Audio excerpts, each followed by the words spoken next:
नमस्कार दोस्तों, कैसे हैं आप सब। मैं आशा करता हूं कि आप सभी स्वस्थ होंगे और बेहतर होंगे।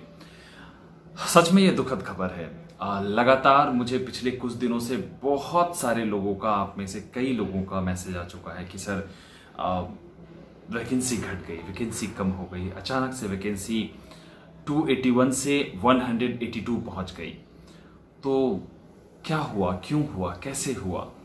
बहुत सारे आपके सवाल, और सबसे इंपॉर्टेंट जो सवाल है वो ये कि अब वैकेंसी घटने के बाद नया कट ऑफ क्या होगा। क्या एसएससी कट ऑफ मार्जिन को बहुत बढ़ाने वाली है? क्या ऐसा होने वाला है कि एसएससी और अपने रूल्स को लेकर बहुत स्ट्रिक्ट हो जाने वाली है? तो चलिए उन तमाम बातों पर, उन तमाम चीज़ों पर बात करेंगे। और स्पेशली आज आपको मैं इस वीडियो में बताने वाला हूं कि फाइनली अब क्या कट ऑफ होने वाला है, जो कि बहुत इंपॉर्टेंट है आपके लिए जानना कि आखिर अब कट ऑफ क्या होगा। तो चलिए मैं सीधे तौर पर उस पर आऊंगा और आपसे लगातार बात करूंगा।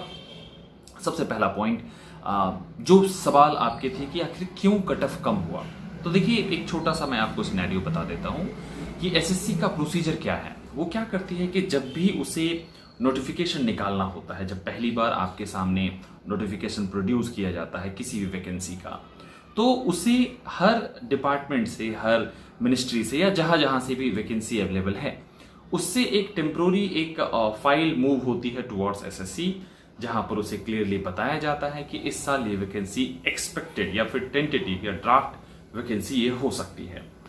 तो उस बेसिस पर एसएससी अपना एग्जाम कंडक्ट कराती है, सेंटर डिसाइड करती है, वो सारा कुछ जो प्रोसीजर है वो एसएससी करती है। और फाइनल बिल्कुल डॉक्यूमेंट वेरिफिकेशन के ठीक पहले एसएससी एक बार उनसे फिर से, मतलब उन डिपार्टमेंट से एक बार फिर से कंफर्म करती है कि आखिर आपने जो टेंटेटिव वैकेंसी दी थी क्या वो फिक्स है या उसमें बढ़ रहा है, कुछ घट रहा है। तो कई ऐसे डिपार्टमेंट्स हैं, मिनिस्ट्री हैं, जिन्होंने अपनी वैकेंसी को डिफरेंट रीजन से वापस ले लिया, और इस वजह से एसएससी आपको एग्जैक्टली जो है वैकेंसी नहीं शो कर पा रही है। तो इसके लिए बहुत हताश होने की भी जरूरत नहीं है, क्योंकि जो वैकेंसी अभी ऐड नहीं हो पाई है मोस्ट प्रोबेबली वो नेक्स्ट ईयर की वैकेंसी में चली जाती है। तो अगले साल हो सकता है कि आपके लिए नंबर ऑफ वैकेंसी अच्छी होने वाली है, बहुत अधिक होने वाली है। तो जो बिल्कुल न्यू कैंडिडेट हैं और जो फ्रेशर्स हैं और जो उम्मीद कर रहे हैं कि शायद इस बार उनका चांसेस कम है, वो अभी से अपने आप को बिल्कुल अच्छे से तैयार करना शुरू कर दें, क्योंकि उनके लिए अगले साल बहुत बड़ी संख्या में वैकेंसी आने वाली है। ये थी मेरी बात पहली। Now point number 2। अब आता हूं मैं सीधे तौर पर वैकेंसी के ऊपर बात करते हुए। तो देखिए मैं आपको एक सिंपल सा एक सिनेरियो अभी आपके सामने बताऊं कि कितने वैकेंसी में कितना डिफरेंस हुआ। मैं सीधे तौर पर इस पर बात करूंगा। जैसा कि आपको पता है कि पहले टोटल 281 वैकेंसी थी और now it has been come to 182। अब ये 182 वैकेंसी हो गई। जहां जनरल के लिए पहले 159 सीट थी, अब वो घटकर केवल 95 रह गई। ओबीसी 70 से घटकर 52 आ गया, एससी 24 से घटकर 14 आ गई, एसटी 9 से घटकर 7 आ गया, ईडब्ल्यूएस यानी कि इकोनॉमिकली वीकर सेक्शन जो है वो 19 से घटकर 14 आ गया, ओएच 5 से घटकर 4 पर पहुंच गया, एचएच 1 से घटा नहीं, एक पहले भी था और एक अभी भी रह गया। लेकिन जो दुखद है वो है वीएच कैटेगरी के लिए, जो विजुअली हैंडीकैप्ड है उनके लिए पहले एक सीट थी, लेकिन अब कोई भी सीट उनके लिए रिजर्व नहीं है, और एक सीट अभी भी अदर्स कैटेगरी जो है उनके लिए है। तो मैंने फिर से इन तमाम चीजों पर फिर से एनालिसिस किया कि आखिर अब क्या होने वाला है। एक सिनेरियो अगर आपको ध्यान हो तो साल 2018 का मैं यहां पर जिक्र करूं कि साल 2018 में 104 सीट थी, मतलब वैकेंसी 104 वैकेंसी थी, और एसएससी ने 715 यानी कि 715 कैंडिडेट को जो है डॉक्यूमेंट वेरिफिकेशन के लिए बुलाया था, जो ऑलमोस्ट वैकेंसी की 7 टाइम्स थी, 7 गुना थी। इस बार अब आफ्टर डिक्रीजिंग ऑफ वैकेंसी, क्योंकि वैकेंसी यानी कि जो सीट है वो 182 है, और नंबर ऑफ जो कैंडिडेट जो डीवी के लिए बुलाए गए हैं वो 1070 है, अभी भी 1070 है, जो कि ऑलमोस्ट 6 टाइम ऑफ वैकेंसी है, लगभग 6 गुना। तो अब जरा समझने की कोशिश करते हैं कि बहुत कुछ साल 2018 की तरह रहने वाला है, लेकिन उसके कंपैरिजन में कट ऑफ थोड़ा सा कम रहेगा जो साल 2018 में था। क्यों? क्योंकि साल 2018 में जैसा कि मैंने पहले कहा कि 6 टाइम वहां पर था और ये 7 टाइम्स अभी भी है। तो सॉरी, वहां पर 7 टाइम्स कैंडिडेट को डॉक्यूमेंट वेरिफिकेशन के लिए बुलाया गया था और अभी भी 6 टाइम है। तो उस कंपैरिजन में आप देखेंगे तो अभी भी थोड़ा सा कम रहने वाला है। पहला फैक्टर मैंने इसे रखा है अपने कट ऑफ को डिसाइड करने के लिए। दूसरा, जो कितने परसेंटेज का डिफरेंस आ गया, कितना परसेंट सीट घटा है। जैसे कि मैं बताऊं, जनरल के लिए जो सीट 159 थी वो 95 पर आ गई, मतलब ऑलमोस्ट 40% सीट जो है घट गया है। ओबीसी भी जो है ऑलमोस्ट लगभग 25% घट गया, जो 70 से 52 आ गया। अगर ये एग्जैक्ट फिगर नहीं है परसेंटेज, मैंने एक अप्रॉक्स फिगर लिया है ताकि आपको समझने में आसानी हो कि मैं बताना क्या जा रहा हूं कि कितने परसेंटेज कितना परसेंट इसमें डिक्रीजमेंट हुआ है, कितनी परसेंट की कमी आई है। इससे आपको समझने में आसानी होगी कि आखिर फाइनल एक्सपेक्टेड कट ऑफ किस आधार पर मैंने डिसाइड किया। एससी जो है इसमें बहुत बड़ा डिक्रीजमेंट हुआ है, 40% कम हो गई सीट। एसटी के लिए 20%, ईडब्ल्यूएस 25% कम हो गया। ओएच में 20% डिक्रीज हुई है। एचएच में एक सीट थी, अभी भी एक है, इसीलिए इसमें कोई डिक्रीज नहीं है। और वीएच बिल्कुल 100%, यानी कि जैसा कि मैंने कहा कि सीट ही हट गई है। और अदर्स भी, एक पहले भी था और अब भी एक है, इसमें कोई चेंज नहीं हुआ है। तो मैंने इस फैक्टर को भी, इस परसेंटेज को भी ध्यान रखा है कि कितने परसेंट का सीट डिफरेंस आया।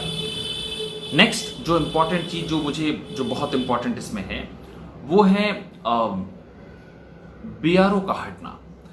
देखिए दोस्तों, जैसे कि मैंने पहले भी कहा कि बीआरओ अगर आपके इस कट ऑफ के डिसाइडेशन से हटती है तो एक बहुत बड़ा नुकसान होने वाला है, जो कि होगा। क्या होगा कि जैसा कि मैंने कहा था कि बीआरओ एक ऐसा डिपार्टमेंट है जो कि क्योंकि उसमें फिजिकल और मेडिकल चीजें एडेड हैं, फिजिकल फिटनेस की जरूरत होती है, मेडिकल फिटनेस की जरूरत होती है, और इसके बाद डॉक्यूमेंट वेरिफिकेशन के बाद आपका मेडिकल फिटनेस होना था। तो बीआरओ का कट ऑफ सबसे कम जाता है, बहुत कम। तो बहुत सारे ऐसे कैंडिडेट जो कि अपने आप को इस रेस से बाहर मान रहे थे या बिल्कुल मार्जिन पर मान रहे थे, उनके लिए बीआरओ एक बहुत बड़ा स्कोप था, बहुत बड़ा क्या कह सकते चांस था जहां पर उनका सिलेक्शन हो सकता था। तो बीआरओ का घटना भी एक बहुत बड़ा आपके कट ऑफ और परसेंटेज में उसका इफेक्ट पड़ेगा। ये सारी बातें तो नेगेटिव है, तो क्या पॉजिटिव कुछ भी नहीं हुआ है? बिल्कुल हुआ है। एक अच्छी बात हुई है सीट घटने से, वो ये है कि सीनियर ट्रांसलेटर की सीट हट गई।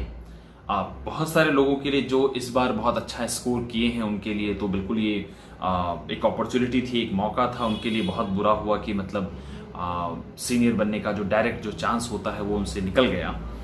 लेकिन ऐसे लोग जो केवल सीनियर के लिए इस बार अप्लाई कर रहे थे, जो ऑलरेडी किसी ना किसी जॉब में थे, जो जूनियर ट्रांसलेटर कहीं ना कहीं काम कर रहे थे, वो बस सीनियर की उम्मीद में जो इस बार डॉक्यूमेंट वेरिफिकेशन में जाने वाले थे, ऐसे लोगों के लिए एक बहुत बड़ा फायदा हुआ है। वो ये कि अब इस तरह के लोग नहीं जाएंगे डॉक्यूमेंट वेरिफिकेशन में। तो इसका फायदा उन तमाम जनरल कैंडिडेट को मिलने वाला है। तो पॉजिटिव पॉइंट ऑफ व्यू से आप समझ सकते हैं कि एक बहुत बड़ी भीड़ जो है उससे आपको राहत मिलेगी। क्योंकि मैं आपको बताऊं, अगर मैं ठीक नंबर अगर मैं अनुमान लगा रहा हूं तो करीबन 200 से अधिक ऐसे कैंडिडेट होंगे जो ऑलरेडी किसी ना किसी जॉब में हैं, और वो फिर भी इस 1070 में क्वालिफाई किए हैं, बस इसी उम्मीद में कि शायद उनको जूनियर से सीनियर बनने का मौका मिल जाए। और कुछ लोग अपनी सिटी चॉइस के लिए जो है अभी भी कोशिश कर रहे हैं कि शायद उनको अपना शहर, अपना लोकल एरिया या अपना स्टेट मिल जाए किसी तरह से, तो ये उम्मीद में है। तो उस तरह के कैंडिडेट जो केवल जूनियर से सीनियर बनने के लिए हैं, उनके संख्या में कमी आएगी, तो इसका आपको फायदा जरूर मिलेगा। तो ये पॉइंट भी मैंने आपको ध्यान रखा है मैंने अपने कट ऑफ को डिसाइड करते वक्त। तो अब चलिए मैं सीधे आपको कट ऑफ पर लेकर आऊं और क्या हो सकता है इस बार का कट ऑफ, जो रिवाइज्ड कट ऑफ है, यानी कि फिर से अब जो डीवी के लिए, डीवी के बाद क्या फाइनल कट ऑफ हो सकता है। चलिए मैं इस पर बात करता हूं एक एक करके। सबसे पहले जनरल। जनरल के लिए जैसा कि मैंने पहले कहा था कि जो कट ऑफ जो पहले मैंने बताया था वो था 267 से लेकर 272, यानी कि पहले 267 था, 267 से 72 का मैंने आपको अनुमान बताया था। नाउ दिस टाइम ये इसमें एक बड़ा डिफरेंस आ सकता है और ये 277 टू 282 पहुंच सकता है, 277 टू 282 पहुंच सकता है। क्यों? क्योंकि जैसा कि मैंने कहा कि 40% का अंतर आया है, यानी कि 40% सीट्स का अंतर आया है और इस वजह से लगभग 10 नंबर का अंतर डिफरेंस और बढ़ रहा है। यानी कि अगर टोटल डिफरेंस में बताऊं तो लगभग 23 से 28 नंबर का अंतर होने वाला है। यानी कि जिस मार्क्स पर आपको डीवी के लिए बुलाया गया है विच इज 254.50, उससे 23 से 28 नंबर का अंतर, यानी कि 277 टू 282। अगर आप इस कैटेगरी में आते हैं तो आप मानकर चल सकते हैं कि अब भी आप बहुत सिक्योर हैं और आपके सिलेक्शन के चांसेस बिल्कुल कंफर्म हैं। ओके, दूसरा जो है ओबीसी। तो ओबीसी के लिए परसेंटेज ऑफ डिफरेंस जो है मात्र 25% का सीट कम हुई है। यानी कि जो सीट पहले, जैसा कि मैंने कहा कि पहले 70 थी और अब घटकर 52 हो गई है, 52 हुई है।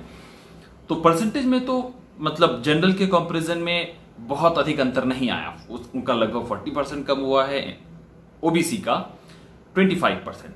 लेकिन क्योंकि जैसा कि मैंने पहले भी अपने पिछले वीडियो में भी बताया था, कट ऑफ के वीडियो में, क्योंकि ओबीसी का इस बार का जो मार्क्स का परफॉर्मेंस है वो काफी अच्छा है in comparison to other categories. और ऑलरेडी आपको पता है कि बहुत बड़ी संख्या में जो कैंडिडेट है ओबीसी के वो सेलेक्ट हुए हैं इन जनरल कैटेगरी। तो ओबीसी का कट ऑफ इन कंपैरिजन यहां पर भी 10 नंबर का अंतर रहने वाला है। मतलब जितना 40% कम होकर जनरल का जो मार्क्स है वो 10 नंबर बढ़ने वाला है कट ऑफ के, मतलब फाइनल सिलेक्शन के लिए। लेकिन ओबीसी का मात्र 25% डिक्रीज होने के बावजूद भी 10 नंबर बढ़ने वाला है।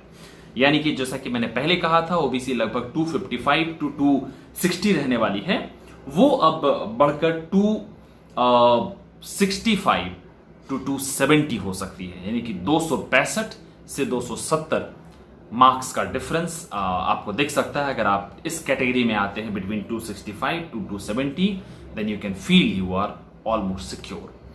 Okay, next point about SC. SC में बहुत बड़ा अंतर आया है, 40% का अंतर आया है। तो 40% बहुत बड़ा डिफरेंस होता है क्योंकि एससी में ऑलरेडी सीट 24 थी और नाउ इट बिकम्स 14, बस केवल अब 14 रह गया है। तो बहुत बड़ा अंतर है, तो इसलिए इसके मार्क्स में भी काफी डिफरेंस दिखेगा। जो पहले 241 टू 246 था, अब ये जो डिफरेंस है वो बढ़ करके काफी, सॉरी, जो पहले 240 टू 245 मैंने बताया था वो बढ़कर अब 255 टू 260 हो सकता है। यानी कि ओवरऑल डिफरेंस अगर मैं कहूं तो 25 से 30 नंबरों का आएगा। यानी कि 25 से 30 नंबर किससे? डीवी से। डीवी के लिए आपको 230 नंबर पे बुलाया गया है और आपका सिलेक्शन 255 से 260 पर हो सकता है। तो एक बड़ा अंतर आने वाला है इसमें। नाउ एसटी कैटेगरी में 20% का अंतर आया है। 20% का इसलिए क्योंकि शायद पहले 5 सीट थी, 9 सीट थी और अब 7 सीट हो गई है। 9 से 7, 2 सीट कम हुई है। डिफरेंस अगर आप देखेंगे बाय परसेंटेज तो लगभग 20% का डिफरेंस आया है। ये सब अप्रॉक्स परसेंटेज है दोस्तों। 20% का लगभग अंतर आया है। 221.75 मार्क्स पर आपको डीवी के लिए बुलाया गया है और अगर ओवरऑल आप अंतर देखेंगे तो लगभग 32 से 32 टू 37 मार्क्स का डिफरेंस रहने वाला है for the final cut off which is going to 252 to 257। 252 से 257 नंबर ये मार्क्स होने वाला है। अगर आप इस कैटेगरी में आते हैं और आपका मार्क्स अगर 252 टू 257 के आसपास है तो you can feel completely secure. Next OH category, यानी कि जो अदर हैंडीकैप्ड हैं उनके लिए। तो ओएच कैटेगरी में भी 20% का अंतर आया है। 1 सीट का अंतर आया है, जो पहले 5 था अब 4 हो गई है। तो इसके लिए जो मैंने पहले बताया था कि लगभग 205 से 210 के बीच आपका सिलेक्शन हो सकता है, तो अब वो भी थोड़ा सा बढ़ेगा। ये लगभग 215 से 220 के बीच जा रहा है और मार्क्स जो डिफरेंस आ रहा है, मतलब जिस मार्क्स पर आप डीवी के लिए सेलेक्ट हुए हैं और फाइनल कट ऑफ के बीच में 40 से 45 नंबर का अंतर आने वाला है। 40 टू 45 मार्क्स का डिफरेंस है। Now next for VH category, जो मैंने पहले भी कहा है कि ये बहुत दुखद है। 156.50 मार्क्स पर इनको DV के लिए बुलाया गया है, लेकिन क्योंकि VH का अपना कोई स्पेसिफिक कोटा नहीं बचा है तो आप इस कैटेगरी में सिलेक्शन की उम्मीद नहीं रख सकते हैं। अगर कोई ऐसे कैंडिडेट हैं जो जनरल का कट ऑफ अगर क्रॉस कर सकते हैं तो आपको उसके लिए कंसिडर किया जा सकता है, लेकिन क्योंकि आपकी कोटा की सीट को हटा दिया गया है तो I am sorry. Next HH category, यानी कि जो हियरिंग हैंडीकैप्ड हैं, उनमें कोई डिफरेंस नहीं आया है, क्योंकि पहले जो सीट थी वो सीट अभी भी है, यानी कि पहले भी एक सीट थी और अब भी एक सीट है, इसमें कोई डिफरेंस नहीं आया है। सो आपका कट ऑफ बिल्कुल नहीं बदलने वाला है। जो मैंने पहले कहा 220 से 230, अब भी वो 220 से 230 के बीच ही रहने वाला है। नाउ जो सबसे इंपॉर्टेंट इन दिनों डिस्कशन का सेक्शन है वो है EWS, economical weaker section. 178.75 marks पर इन्हें DV के लिए बुलाया गया है, और जैसा कि मैंने पहले कहा था कि 35 से 40 नंबर का डिफरेंस आ सकता है, बिटवीन 35 to 40। जो उम्मीद थी कि 213 से 220 के बीच अगर मार्क्स होगा तो आपका सिलेक्शन होगा, लेकिन क्योंकि इसमें डिफरेंस आया है, इसमें भी परसेंटेज का एक बड़ा डिफरेंस हुआ है, लगभग 25% सीट कम हुई है, 19 से घटकर सीट 14 पर पहुंच गई है, तो मार्क्स का डिफरेंस भी ओवरऑल 45 to 50 का होने वाला है, मतलब for DV and final selection. और अब अगर आप 225 से 232 के बीच आते हैं तो आप मान सकते हैं कि आप इस कैटेगरी में सिलेक्शन के आपके चांसेस कंफर्म हैं, 225 to 232। तो ये था मेरे तरफ से ये अनुमानित जो रिवाइज्ड एक्सपेक्टेड कट ऑफ है इस बार का, जो कि हाल ही में DV होने वाली है, उसके लिए है। उम्मीद करता हूं कि आप जो मैंने अनुमान लगाया है वो बिल्कुल वैसा ही अनुमान जो है बिल्कुल आपके सिलेक्शन के लिए हो, और मेरी तरफ से शुभकामनाएं हैं आप सभी को। दोस्तों मैं एक बात जरूर कह दूं कि कोई भी ऐसे कैंडिडेट जो मैंने एक्सपेक्टेड कट ऑफ या रिवाइज कट ऑफ कहा है उससे जिनका मार्क्स कम है, वो केवल इस बात से हताश ना होकर कि मैंने कहा है कि ये मार्क्स आपका लाइक कंफर्म कैटेगरी में नहीं है, आप इसलिए DV में नहीं जा रहे हैं, ऐसी गलती बिल्कुल मत करिएगा। जरूर जाइए, क्योंकि सचमुच अनहोनी होनी या यूं कहें कि SSC इन दिनों जो है बड़ा गेम खेलती है, तो कुछ भी हो सकता है कि फाइनल मोमेंट पे वो कहे कि आपका नंबर ऑफ सीट 500 हो गया, हो सकता है, कुछ भी हो सकता है। तो ऐसे लोग जो हैं बिल्कुल हार ना माने, दुखी ना हो, और वो जरूर DV के लिए जाएं। एटलीस्ट अगर उन्हें कुछ ना मिला तो एक बहुत अच्छा DV का एक्सपीरियंस मिलेगा, जो आपको further for the next year आपको काम आने वाला है। तो मैं उम्मीद करता हूं कि आपको ये सेशन पसंद आया हो, और जिनके और कोई भी सवाल हैं, कोई क्वेश्चन है, तो मैं यहाँ पर अपना Instagram ID दे रहा हूं, आप मुझसे वहां पर जुड़ सकते हैं, पूछ सकते हैं, मैं उस पर जवाब दूंगा। एक और खास बात, अधिकांश लोग मुझसे ऑप्शन फॉर्म के बारे में भी पूछ रहे हैं कि डिपार्टमेंट्स का डिटेल एक बार प्लीज आप बताइए। तो दोस्तों दिक्कत ये हुई थोड़ी सी कि जो पूरे 19 डिपार्टमेंट अब तक जो आपके सिलेक्शन में थे, 19 पूरे डिपार्टमेंट्स, वो घटकर अब 11 डिपार्टमेंट हो गए हैं। तो कई डिपार्टमेंट्स पर मैंने रिसर्च किया था, कुछ अपने सोर्सेज से पता लगाने की कोशिश की थी, और डिफरेंट मीडियम से मैंने पता लगाने की कोशिश की थी कि क्या डिफरेंस हुआ है उसमें। संजोग ऐसा रहा कि कुछ खास डिपार्टमेंट जो मैंने पता लगाया था, जो आपको स्पेसिफिक दिल्ली में पोस्टिंग दे सकता था, जिसमें AFHQ आर्म फोर्स हेडक्वार्टर जो सीनियर और जूनियर दोनों, वो एक ऐसा डिपार्टमेंट था जो लाइफ टाइम आपको दिल्ली में रखने वाला था। मतलब आपकी ज्वाइनिंग भी दिल्ली में होती और जीवन भर आप दिल्ली में रहते हो, कहीं पर भी कभी भी आपको किसी भी तरह से पोस्टिंग आपका कहीं और नहीं होता। तो एक ऐसा डिपार्टमेंट था उन दिल्ली वालों के लिए जो दिल्ली और इस इलाके में जो रहना चाहते हैं, तो उनके लिए बेस्ट हो सकता था। ऐसे डिपार्टमेंट्स को हटा दिया गया है। तो मेरा रिसर्च अभी भी कंटिन्यू है। तो मैं फिलहाल कोशिश ये करने वाला हूं कि जो आपके 11 डिपार्टमेंट है उसके डिपार्टमेंट्स का जो ऑप्शन फॉर्म है उसको मैं पार्ट में ला रहा हूं। पार्ट मतलब 3-3, 4-4 करके मैं डिपार्टमेंट, क्योंकि 11 डिपार्टमेंट है, मैं कोशिश करूंगा उसको 3 वीडियो में कवर कर लूं।